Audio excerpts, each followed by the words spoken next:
Vamos lá, meus irmãos, vamos lá, minhas irmãs, continuando a nossa quinta aula de Introdução ao Antigo Testamento 2, é o terceiro bloco, nossas aulas estão sendo gravadas, tá bom? Terminamos há pouco o livro de Isaías, profeta Isaías. Hoje falamos sobre a introdução aos livros proféticos, baseado ali na obra do Hill e do Walton. Iniciamos o profeta Isaías e já concluímos, né, os slides baseados no livro do Stanley Ellison, e agora continuaremos falando sobre o material também do Stanley Ellison, e a gente vai mergulhar no profeta Jeremias, tá bom? Então, vamos lá, profeta Jeremias, meus irmãos, esse profeta aqui tão importante, né? Jeremias, dossiê de uma nação em colapso, lágrima, julgamento e o amanhecer de uma nova aliança. Olha só que interessante. Há pouco eu tinha falado para vocês sobre o período em que Isaías profetizou. Foi um profeta longevo, do reino do sul, Judá, capital em Jerusalém. Ele era um profeta da corte, logo, ele era um profeta palaciano. Ele profetiza aqui do ano 740 até 680. Mas ele acaba ainda sendo um profeta que o povo de Deus via ele com muita esperança, porque, afinal de contas, ele sentenciava o pecado, mas ele trazia ali uma certa esperança, porque o reino do norte tinha caído, havia sobre o reino do sul essa ideia, nós jamais cairemos, porque aqui no sul tem a linhagem de Davi, tem as promessas incondicionais de Deus, tem o templo, logo, Deus não vai deixar isso acontecer. Mas aí, pouco tempo depois, algumas décadas depois, nasce o profeta Jeremias. Aí, o profeta Jeremias começa a profetizar, e o profeta Jeremias, diferente do profeta Isaías, já foi mais cirúrgico, porque aquilo que Isaías tinha profetizado, aquilo que outros profetas já tinham anunciado, agora Jeremias estava mostrando, o final está próximo. E Deus já decretou. Então, imagine se você ser ali um habitante de Jerusalém ou de Judá, em que um profeta da linhagem sacerdotal começa a dizer que Deus vai destruir tudo. E que Deus vai castigar o seu povo e vai destruir, inclusive, os palácios e o templo. Você iria dar ouvido a esse profeta ou você ia dizer, cala a boca, profeta? Percebam, meus irmãos, olha que interessante. Foi aqui que Jeremias começa o seu ministério, mais um profeta longevo, mas ao mesmo tempo com um ministério muito mais árduo. Porque diferente de Isaías, que teve ali as oscilações, Jeremias só pegou tempestade, meus irmãos. Jeremias não teve folga, tá entendendo? Isaías ainda teve algumas folgas, com alguns reis, com alguns sinais, com alguns livramentos. Pode ver que Uzias, o próprio Ezequias, foram piedosos. Ele morre com Manassés, mas perceba que teve períodos, eu diria, de altos e baixos. Já o profeta Jeremias não, tá bom? Então vamos lá? Vamos começar aqui? Jeremias, o dossiê de uma nação em colapso, lágrimas, julgamento e o amanhecer da nova aliança. Leia para nós, irmã Sônia, por gentileza. O homem que muitas vezes, repreendido, endurece a cerviz, será quebrantado de repente sem que haja cura. Provérbios 29, 1. O propósito do dossiê. O contexto. Um aviso de 1/10 hora para uma nação em queda, livre rumo ao desastre espiritual e político. Ou seja, ele profetiza na 1/10 hora, ou seja, na última hora. Olha, arrependam-se. Está em queda livre, meus irmãos. Percebam, olha como o ministério profético era difícil. Mas essa nação estava em queda livre. Em queda livre. Segundo ponto, leia para nós, irmão. A mensagem central. A salvação não viria por um milagre de libertação, mas pela rendição e submissão ao julgamento da Babilônia para evitar a aniquilação total. Em outras palavras, era como se ele te dissesse: rendam-se à Babilônia, rendam-se ao Império Ímpio. Ah, meus irmãos, tem lógica isso? Não tem. Por isso que a mensagem dele foi uma mensagem que os reis, os próprios homens do sacerdócio, os levitas, olhavam assim com uma certa dúvida. Nós, povo eleito de Deus, vamos se render aos ímpios? Mas era essa mensagem que Deus estava dando. E o resultado?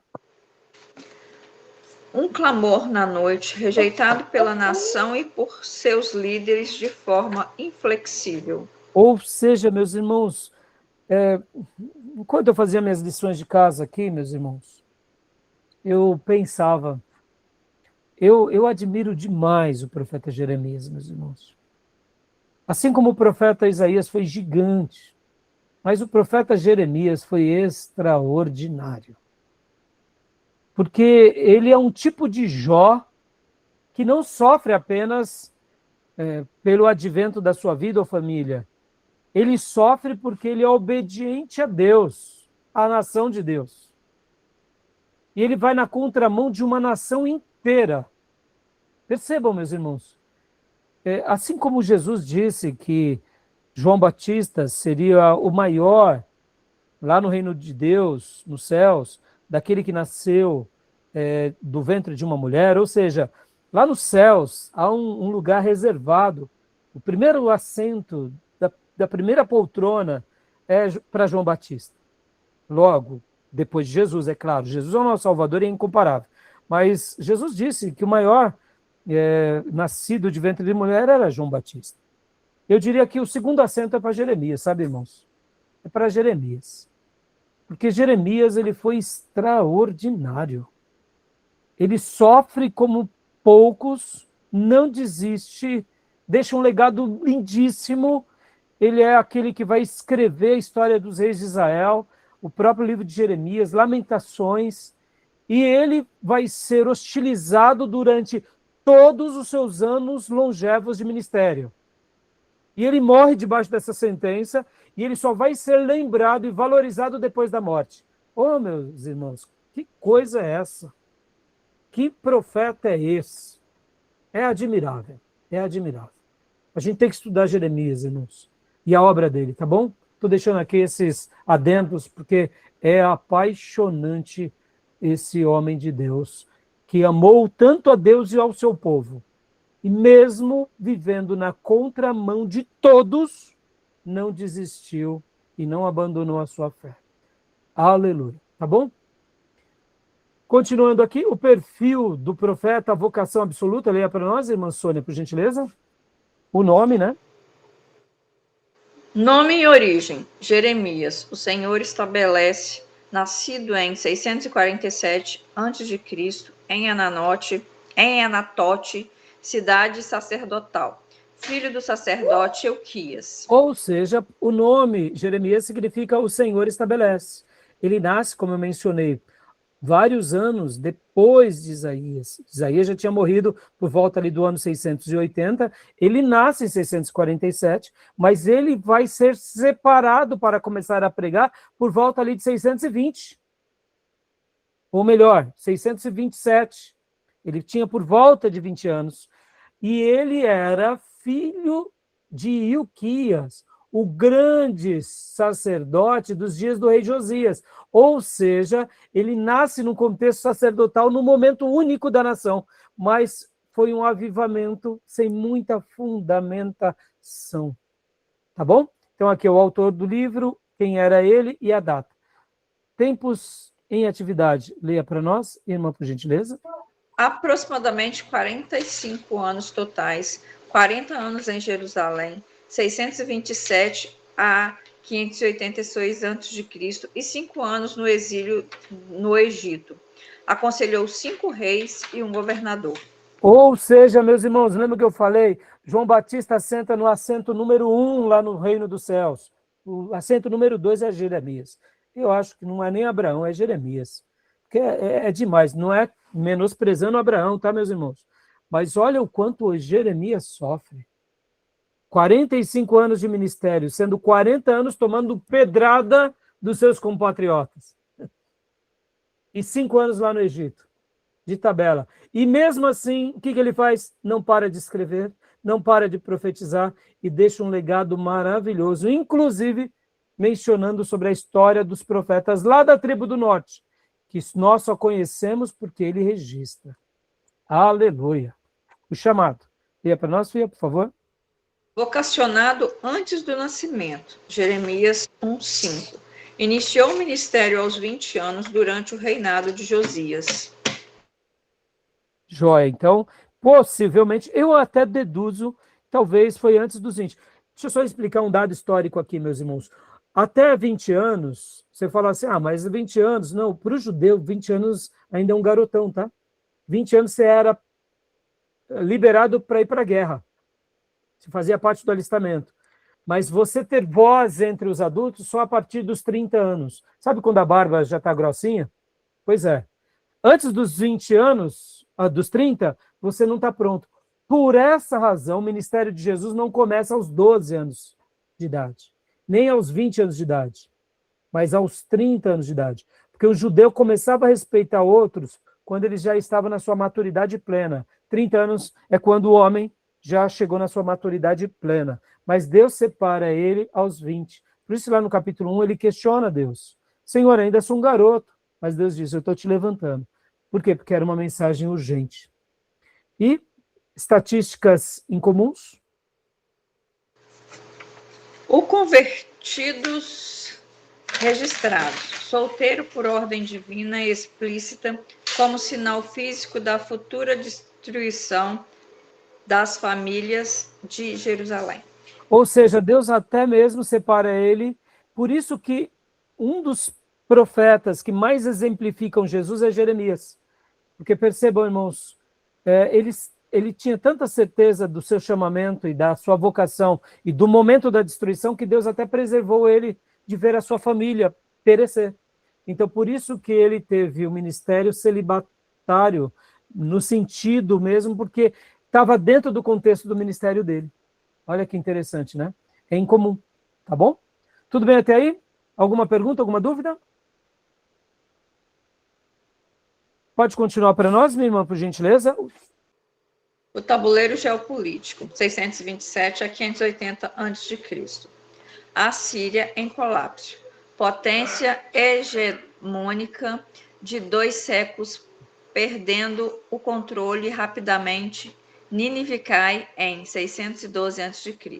Ou seja, olha que curioso, meus irmãos, assim como Isaías viu o Império Assírio destruir Samaria, agora o próprio Jeremias viu o colapso da Síria. Ele presenciou isso. Mas, ao mesmo tempo, meus irmãos, o poder, ele odeia vácuo. Quando um perde o poder, outro rapidamente ocupa.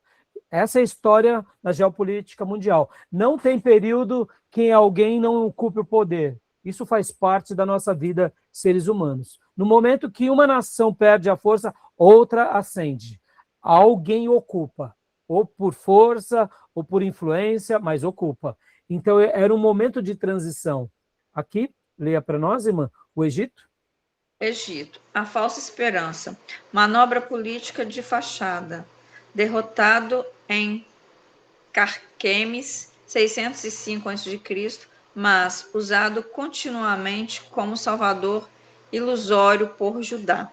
O Egito era uma grande força ao sul. Lembra que o próprio Josias, nos dias da infância de Jeremias, ele vai lutar contra Faraó Neco e perde. Mas o Egito era uma pseudo-força a Judá. Lembram das alianças que o profeta Isaías já tinha mencionado? Façam alianças com Deus, não com reinos, porque reinos passam, mas a aliança com Deus permanece. Pois é, aqui Judá estava literalmente nesse epicentro. Mas leia para nós aqui a Babilônia, minha irmã, por favor. A ascensão inexorável. Sob Nabucodonosor, 605 a.C., a vara do julgamento divino, uma força militar absolutamente imparável. Ou seja, entre o colapso da Síria, a força do Egito, a falsa esperança, né, porque teve essa batalha em Carquemes, onde o Egito foi Aqui é manobra política de fachada, derrota em Carquemes em 605. Aqui quem estava no epicentro? Judá. Pode ler, filha? Pego no fogo cruzado, um estado é tampão frágil com alianças letais. Exato. Perceba, é um momento cruel. Fazemos aliança ou não? Perceba, irmãos, como é difícil. E como era difícil para Judá, como era difícil para os sacerdotes e para os profetas, mas é nessa hora que Deus levanta os seus profetas para dar as suas diretrizes. E é assim que Deus estava fazendo. E aqui, leia para nós, Beatriz, por gentileza, aqui a descida rumo ao exílio, 4 tragédias nacionais. Primeiro declínio. 609 a.C., a perda da liderança. O bom rei Josias é morto em Megido, né? Isso. Tentando interceptar o faraó Neco. Fim abrupto do período de reforma e reavivamento nacional. 606 a.C., o início do fim. Nabucodonosor expulsa o controle egípcio e assume Judá. Ocorre a primeira deportação de reféns nobres, incluindo o jovem Daniel. Olha só, aqui Nabucodonosor já coloca as suas bases e já diz mais ou menos assim para Judá: vocês são meus vassalos. Inclusive, eu quero nobres da corte lá na Babilônia. Aqui já começou o anúncio da queda. Percebam, o profeta Jeremias já estava profetizando e ele era mal visto porque qual era a mensagem dele? Rendam-se à Babilônia. E ninguém queria admitir que esse filho do sacerdote estava sendo boca de Deus. Percebam, meus irmãos, um profeta, ele vai na contramão do mundo. Amém, meus irmãos? Guardem isso. Estou falando para seminaristas, ortodoxos. A gente não agrada as pessoas, a gente não amassageia o ego, a gente escreve a história de Deus no coração dos homens, eles aceitando ou não. Amém? Primeiro, aqui é a primeira invasão, tá, meus irmãos? Houve 3 deportações, tá? Aqui foi a primeira deportação para a Babilônia. Aqui é a segunda. Leia para nós, Beatriz, por favor. 597 a.C., a rebelião punida. Rebelião de Judá, rei Joaquim é morto. O jovem Joaquim e a elite intelectual e militar são exilados. O templo sofre o primeiro saque. Aqui, inclusive, é quando o templo já é abalado. E aqui também o profeta Ezequiel vai viver às margens do rio, que é citado lá na Babilônia. Percebam, Daniel foi levado para a corte da Babilônia. Ezequiel foi levado às margens do rio, num lugar mais simples, Deus levando os seus servos. Mas o castigo estava invadindo todos. E quem estava profetizando? Jeremias, meus irmãos, Jeremias. Perceba, meus irmãos, como foi difícil. E aí vem a queda. A queda. Agora, olha só, 606, 597, 9 anos depois, e depois, praticamente 20 anos depois da primeira deportação, que aqui é a primeira, segunda e a terceira. Aqui é quando Deus já estava usando o profeta Jeremias, Deus já tinha falado para os reis de Judá, e os reis de Judá pegavam as profecias de Jeremias e queimavam no fogo. Perceba, meus irmãos, olha como foi difícil esse ministério. Leia para nós, Fia, por gentileza. 586 a.C., a destruição total. Após nova rebelião e 2 anos de cerco, Jerusalém e o templo são completamente arrasados por Nabucodonosor. O impensável se concretiza.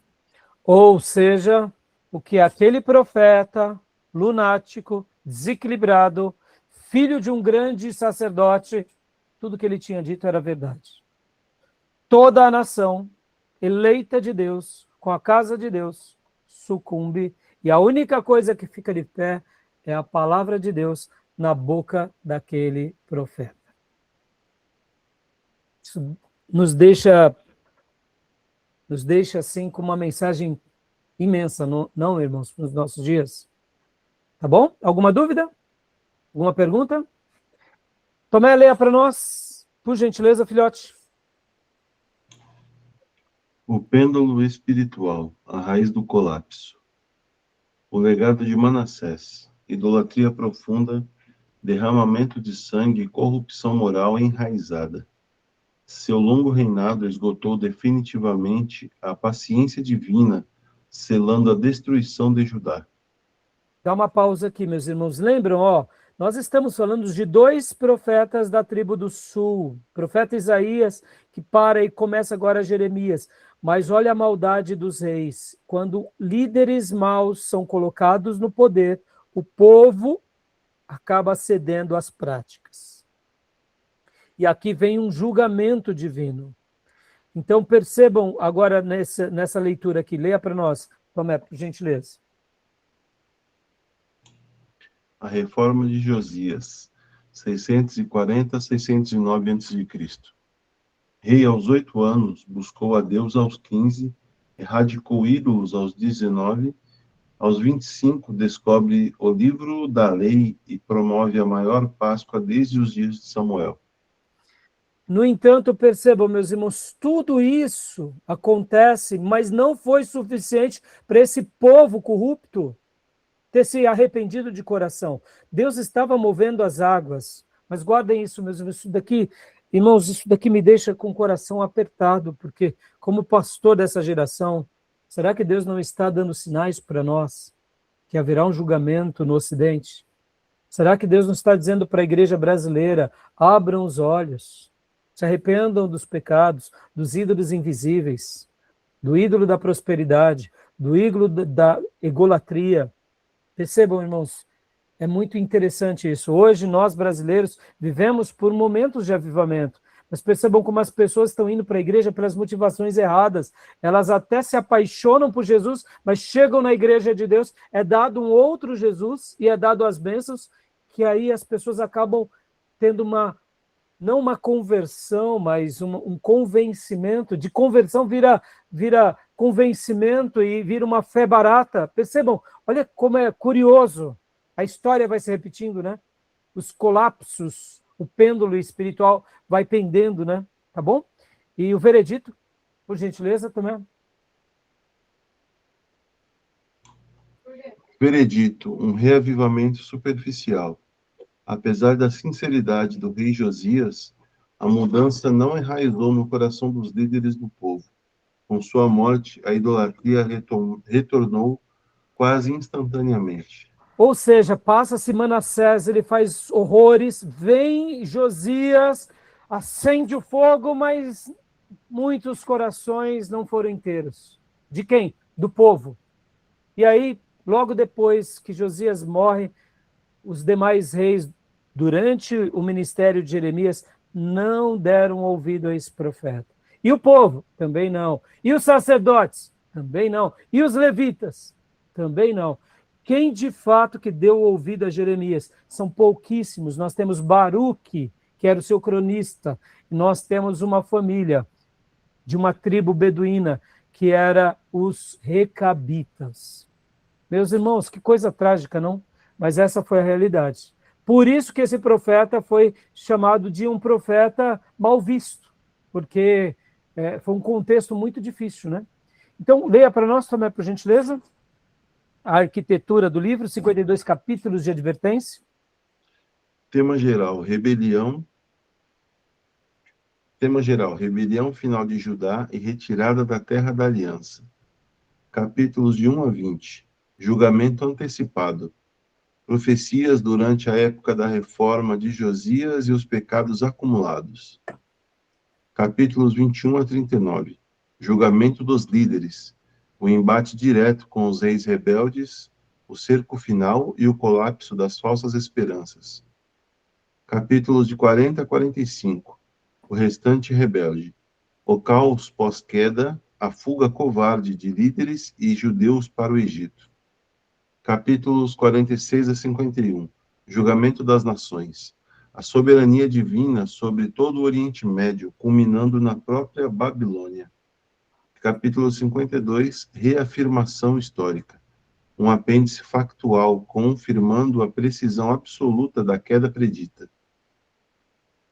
Ou seja, aqui é uma divisão do livro, é óbvio que, como eu já mencionei, existem várias outras divisões, mas é uma boa síntese da obra e do livro de Jeremias. Tá bom, meus irmãos? Tudo bem até aí? Percebam que é julgamento antecipado, julgamento dos líderes, o restante rebelde, julgamento das nações, reafirmação histórica. Pelo amor de Deus, só julgamento, né, meus irmãos? Mas era, meus irmãos, o povo ficou com uma dura cerviz. O que é dura cerviz, meus irmãos? A cervical. Ou seja, não se dobra, não se rende, não se prostra. Por isso que o rei Davi disse que o sacrifício que Deus se agrada é um coração quebrantado. O quebrantamento faz parte de um filho de Deus. Abraão era quebrantado, Moisés foi quebrantado, Davi foi quebrantado, os apóstolos, Jeremias. Quem não é quebrantado tem, eu diria, um problema no seu coração. Né? O ego, o pecado, o erro, cega o entendimento, o diabo cauteriza a consciência e faz com que essa pessoa viva na sua cegueira, mesmo vendo o castigo diante de si. Foi o que aconteceu com o povo de Deus durante esse período longo, de 45 anos, meus irmãos. 45 anos, tá bom? Continuando aqui. Paradoxo profético, o patriota versus o traidor. Por que isso, irmãos? Porque, vamos lá, como eu mencionei, Isaías parecia ser o grande patriota, porque ele falava uma profecia ruim, mas dava um refresco, né? Dava um suquinho, dava um sorvetinho. Agora vem Jeremias, é só fogo no lombo. Então, leia para nós, irmã Sônia, por gentileza, o Isaías, o passado. O contexto. A nação ainda possuía margem para arrependimento e salvação. A mensagem: resistência leal, confiem na intervenção e do poder de Deus da vitória contra o império inimigo. O status político, visto e reverenciado como herói nacional. É normal, né? Tem refresquinho na ponta, Deus age, destrói o inimigo. E por que o profeta Jeremias não disse que Deus batalharia por eles? Porque, meus irmãos, aqui a questão é outra. Aqui, o rei, a corte, os sacerdotes, os levitas já tinham feito aliança com o pecado. E Deus tinha dito, se arrependam. Não, é como se eles dissessem, nós não vamos se arrepender. Então não tem outra opção a não ser o castigo. Vocês vão aprender a me obedecer lá na Babilônia. Já que a promessa de Deus ela é incondicional, porque o Salvador teria que vir da tribo de Judá, Deus teria que agora mudar a sua estratégia e ensinar o povo eleito no meio dos ímpios. Tinha que ensinar o povo das bênçãos, agora vivendo debaixo da escravidão. Tinha que ensinar o povo do templo glorioso, agora viver sem templo, somente com a palavra de Deus. E aí vem o Jeremias, que é um profeta, né, não bem visto, não tão bem visto. Jeremias, o presente. Leia para nós, irmã, porque ele era visto como traidor, né? O contexto. O contexto. Judá atravessou o Rubicão, a corrupção atingiu o ponto de não retorno sob Manassés. Vou dar uma explicação aqui. O rio Rubicão foi quando o imperador romano ele teve que atravessar e, segundo as palavras dele, era agora a sorte está lançada. Essa expressão atravessar o Rubicão seria o seguinte: estou tomando uma decisão e essa decisão agora vai mudar a história, não tem como voltar atrás. Judá tinha feito a sua última cartada, ou seja, eles não tinham se arrependido, eles atravessaram o Rubicão. Percebam que na nossa vida, meus irmãos, muitas vezes Deus nos dá chances, mas em alguns momentos nós não temos chance. É uma escolha, ou seja, que não terá mais volta. E aqui foi o caso de Judá. Tá bom? A mensagem? Rendição total. Submetam-se voluntariamente à Babilônia como instrumento disciplinar de Deus para preservar suas vidas. Guardem isso. Em 606, Deus já estava usando ele. Aí vem em 597, Deus continua usando ele. E o povo fala o quê? Não vou se render. O rei fala, não vou se render. Então vem 586 e aí Deus vai lá e destrói. Percebam, Deus já tinha decretado. Rendam-se. Não era para ter tanta tragédia. Mas já que eles não aceitaram, ou seja, eles passaram pelo Rubicão, atravessaram o Rubicão. A sorte foi lançada, mas no caso deles foi o azar, porque eles escolheram o caminho que Deus não escolhe. Toda vez que a gente escolhe o monte da maldição, não tem como dar certo naquele que vive no pecado. O status público, leia para nós, irmã. O status público, considerado covarde, preso, espancado e classificado como traidor do Estado. Olha aí, meus irmãos, você é o mensageiro de Deus, profeta de Deus, ministro do Senhor, e é só chumbo grosso. Ele foi ali rotulado como traidor do Estado, como profeta maldito, como tudo de feio e horroroso. E aí, meu irmão? E aí, minhas irmãs? Estão dispostas a um ministério assim? Estão entendendo? Será que Deus... O que Deus tem reservado para nós? Eu espero que a gente não passe por algo assim, mas percebam, irmãos, muitos pastores vão passar por momentos assim. Serão profetas numa geração que, depois de ter se dedicado durante anos, ainda vão ser classificados como traidor, como reprovado, como uma pessoa não bem vista, não benquista, mas saibam de uma coisa, Deus não se esquece dos seus. Importante que a gente se mantenha fiel, tá bom? A gente está chegando já no final. E aqui, leia para nós, Beatriz. Por favor. Profeta chorão, sentença com lamentação. Diferente de outros arautos do julgamento, Jeremias entregou a sentença de morte da sua própria nação com profunda angústia pessoal. Ele não apenas previu a dor, ele a absorveu. Ou seja, meus irmãos, ele é aquele que vai dar a notícia ruim, meus irmãos. Uma coisa horrorosa. Ninguém quer isso, mas foi ele. Só que ele não se coloca aqui de uma forma seca, tipo assim, bem feito, seus desviados. Ele sofre a dor do seu povo. Ele amava o seu povo. E é nisso também que a gente vê Jesus amando o profeta Jeremias, valorizando, e nós vemos características messiânicas no ministério de Jeremias, porque ele ama mesmo aquele que é rebelde. Então, leia para nós, Beatriz, por gentileza. A lágrima. Oxalá minha cabeça se tornasse em águas e os meus olhos em fonte de lágrimas. Então choraria de dia e de noite. Jeremias 9:1. Prenúncio cristológico. Um paralelo perfeito. Jeremias viu a si mesmo como manso cordeiro que é levado ao matadouro. Jeremias 11:19. Antecipando o homem de dores e o Cristo que choraria sobre as mesmas pedras 6 séculos depois. Meu Deus, coisa tremenda, não, meus irmãos? Agora, percebam o sentimento do profeta, meus irmãos. O profeta Jeremias, ele se compadece, ele não tem alegria de ser esse que traz uma mensagem de dores. Ele chora com o seu povo, ele faz como Moisés, ele intercede. E percebam que o próprio Deus vai dizer para ele, para de chorar, Jeremias. Que duro, não, irmãos? Tá bom? Dilema da genealogia, desmistificando a maldição. Leia para nós, Beatriz, por gentileza, o mito teológico. A maldição de Jeremias 22:30 anulou o direito de Jeconias e de seus descendentes, incluindo Jesus via José ao trono de Davi. Rei Zedequias, né? Aqui, e aí vem esse ponto, o julgamento verdadeiro. A maldição foi direcionada ao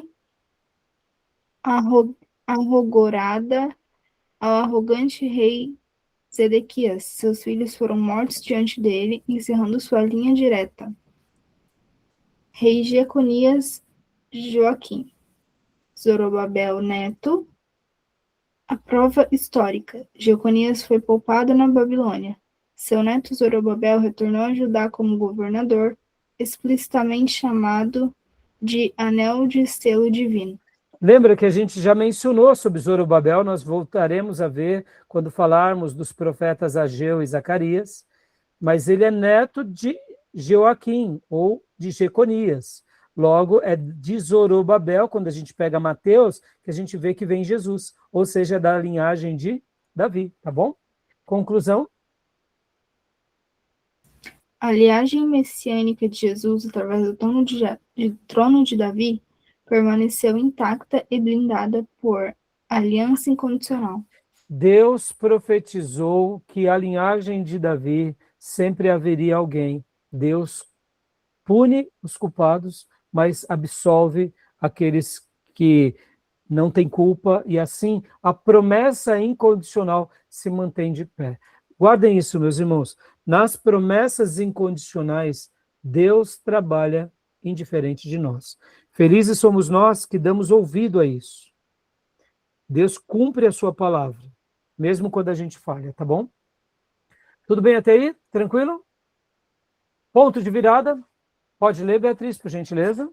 Esperança inquebrável no abismo. No exato epicentro do capítulo mais sombrio da história de Israel, Jeremias introduz promessas revolucionárias de restauração. A preservação da semente, garantia de continuação da casa de Jacó e da linhagem real de Davi, não importando a vastidão de destruição presente. Percebam, meus irmãos, que os profetas gostam de chamar muito de Israel de Jacó. Ó vermezinho de Jacó. Porque Jacó é a lembrança de quem? Do atrapalhão, né, irmãos? Percebam, nós todos temos um pouco de Jacó dentro de nós. Não é verdade, irmãos? Somente depois que ele passa pelo Vale do Jaboque, que ele se transforma em Israel. Deus é aquele que sempre vai ter misericórdia dos seus, tá bom? O retorno predito, leia para nós, Fia. A profecia explicita de que o cativeiro babilônico teria duração exata de 70 anos, transformando-se na bússola de esperança para os exilados. Ou seja, perceba, Deus dá uma palavra, olha, depois desses 70 anos tudo vai mudar. Não deixa de ser um retorno predito. E a lógica divina? A aliança incondicional com os patriarcas não pode ser anulada pelo pecado humano. Eles são invioláveis como a lei natural de que o dia sempre seguirá a noite. Aleluia, meus irmãos, é nisso que nós devemos saber e descansar, que hoje, quando servirmos uma igreja, a igreja não é nossa, a igreja é de Jesus. E assim como Deus venceu na nossa vida, Deus vai continuar vencendo nas outras gerações, porque a igreja é dele e a igreja sempre será vencedora em Cristo, indiferente de quem esteja ali, porque ela é a noiva do Cordeiro. Mesmo que ela precise de algumas disciplinas, ela será vencedora e triunfante, porque ela é do noivo. Amém, meus irmãos? Então aqui é maravilhoso, porque segue sempre essa lógica divina, tá bom? Leia para nós, Tomé, por gentileza, a nova aliança, o apto teológico, Jeremias 31 a 34, ou seja, a antiga aliança é o Sinai. Leia para nós, por gentileza. A antiga aliança, Sinai, natureza, condição é baseada num código externo escrito em pedra, garantia, privilégio temporário do uso da terra, resultado, desprezada, quebrada e resultou na dolorosa expulsão da nação para o exílio babilônico. Ou seja, Deus estava dizendo, meu povo de Judá, meu povo de Jerusalém, meus sacerdotes, eu não quero uma aliança em pedras, eu quero uma nova aliança. E Jeremias é esse arauto, que mesmo no Velho Testamento, mesmo num contexto de condenação, estava ensinando aquele povo a olhar não para a aliança do Sinai, mas para uma outra aliança que nasce no nosso coração. A nova aliança no coração. Leia para nós, Tomé, por gentileza.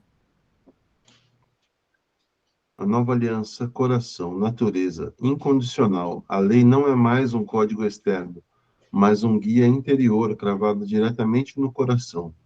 Público, firmada com o fiel restante que conhece e teme ao Senhor.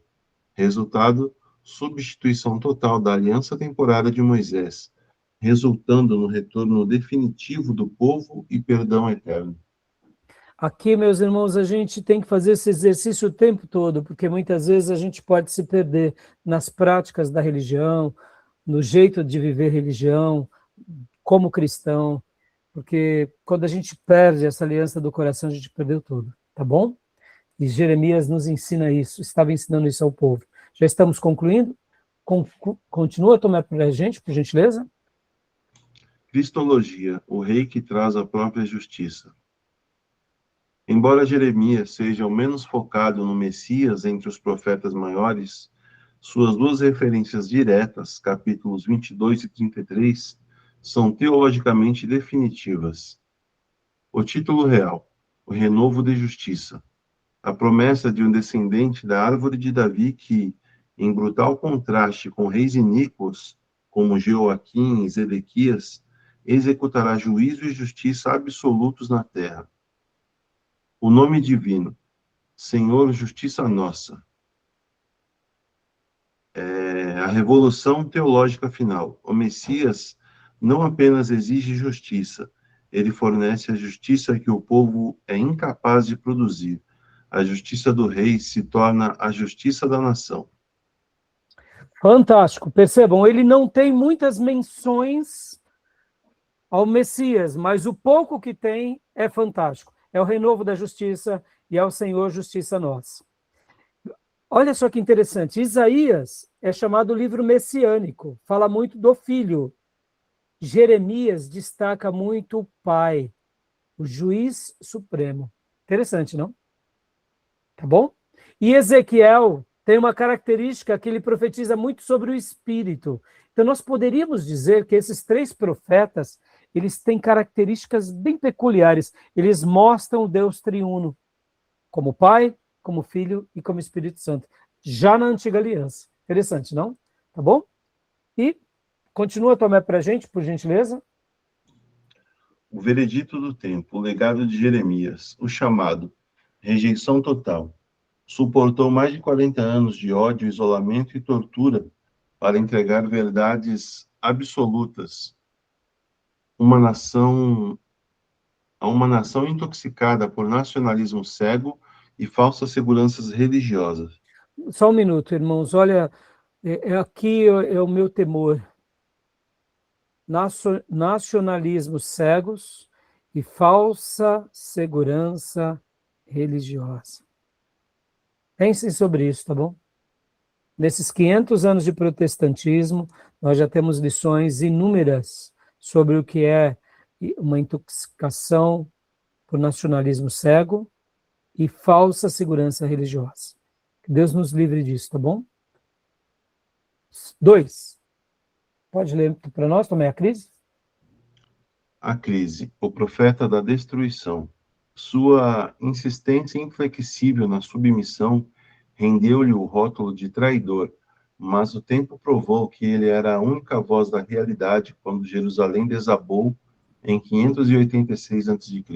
E aí ele vai profetizar mais 5 anos lá no Egito, sofre com o povo de Deus, porque o pecado do povo também respinga nele, e ele continua deixando um legado, que são seus escritos, suas obras, sua oração, e lá na Babilônia ele foi a pessoa mais prestigiada entre todos os demais. Por quê? Porque foi ele que foi o arauto de Deus. Agora, olha só, meus irmãos, ele foi considerado um traidor. Guarde isso, meus irmãos. Seja fiel ao chamado que Deus te deu. Ouça o que Deus está te dizendo e cumpra até o final. Não importa o que digam as pessoas e, quem sabe, alguns líderes religiosos. O importante é nós cumprirmos com a nossa vocação. E no futuro, segundo a vontade de Deus, seremos aquilo que Deus desejar que nos tornemos. Se formos lembrados como homens de Deus, ótimo. Se formos lembrados como lunáticos, o tempo dirá o que fizemos. Se foi realmente uma obra de Deus ou se foi coisa da nossa cabeça. Jeremias dá a prova de que vale a pena sofrer e vale a pena perseverar. A promessa. a promessa, o arquiteto da esperança. A precisão matemática de sua previsão, 70 anos de exílio, transformou-o de pária no herói espiritual do exílio, pavimentando o caminho teológico e psicológico para a nova aliança e o Messias. Ou seja, lá na Babilônia, Jeremias foi lido por Daniel, por Ezequiel, pelos sacerdotes, e agora aquele povo quebrantadinho, sem dura serviço, volta depois de 70 anos para casa, para restaurar a sua fé, e dessa forma a gente vê como esse homem foi grande. E aqui, documento de origem, né? Como eu disse, é baseado no livro Conheça Melhor o Antigo Testamento, Stanley Ellis. Terminamos aqui. Ficamos devendo Lamentações. Ai, ai, ai. Gostaram, meus irmãos? Que delícia, não? Sou suspeito de falar, né? Dá vontade de ser mais crente, não dá? De vigiar também, né, pastor? Opa! Boa, boa, Bia, boa. Mascotinha esperta, é isso aí. Que Deus nos ajude, né, meus irmãos? Então, hoje, né, ficamos na introdução dos livros e profeta Isaías e Jeremias. Eu tinha separado assim, na sexta aula, que será na próxima aula, eu já ia falar sobre Ezequiel e Daniel, então vou ter que acrescentar Lamentações, Jeremias, né? Ezequiel e Daniel, tá bom? A sétima, 10ª aula, nós vamos para os profetas chamados menores, tá bom, meus irmãos? E aí fechamos. E olha, não é porque menores não, viu? Os profetas menores foram fantásticos. Foram guerreiríssimos, em contextos também difíceis. É que nem nós hoje, irmãos. Que Deus nos ajude a ser fiel no pouco, que Ele nos honre, que Ele esteja do nosso lado, que nosso coração esteja nele, e que Ele possa, né, quem sabe, fazer grandes obras enquanto estivermos vivos também. Mas a nossa vida não é nossa, né, meus irmãos? A nossa vida é dele. Então, como será o tamanho do nosso ministério, nosso alcance? Não pertence a nós, pertence a Ele. Tá bom, meus irmãos? Querem tirar alguma dúvida? Não? Algum acréscimo? Não? Então, querendo Deus, nos vemos amanhã no nosso culto de oração, que toda vez que a gente vai para a casa do Pai, a gente se encontra com Jesus, como eu preguei domingo, né? No Bet Abba, casa do Papai, a gente se encontra com Jesus, a gente possa continuar se encontrando com Jesus e aprendendo da parte dele, fazendo a obra, amém? E com os demais irmãos, a gente se vê na quinta-feira, querendo Deus, amém, meus irmãos? Amém. Glória a Deus. Glória a Deus. Melhoras, viu, Bia? Melhoras para você, tá? Obrigada. E, irmãs, Sônia, eu vi o Nicolai, né? Ele passou aí enquanto a irmã lia, né? Manda meu abraço para ele e para o marido, tá? Sim, sim. Tá joia? Sim, sim. Então, Deus abençoe, meus irmãos, minhas irmãs. Uma boa noite Boa. para todos, viu? Boa noite, Deus Amém. abençoe Boa a todos. noite. Boa Deus te noite, pague. gente. Bom descanso. Graças a Deus. Deus abençoe.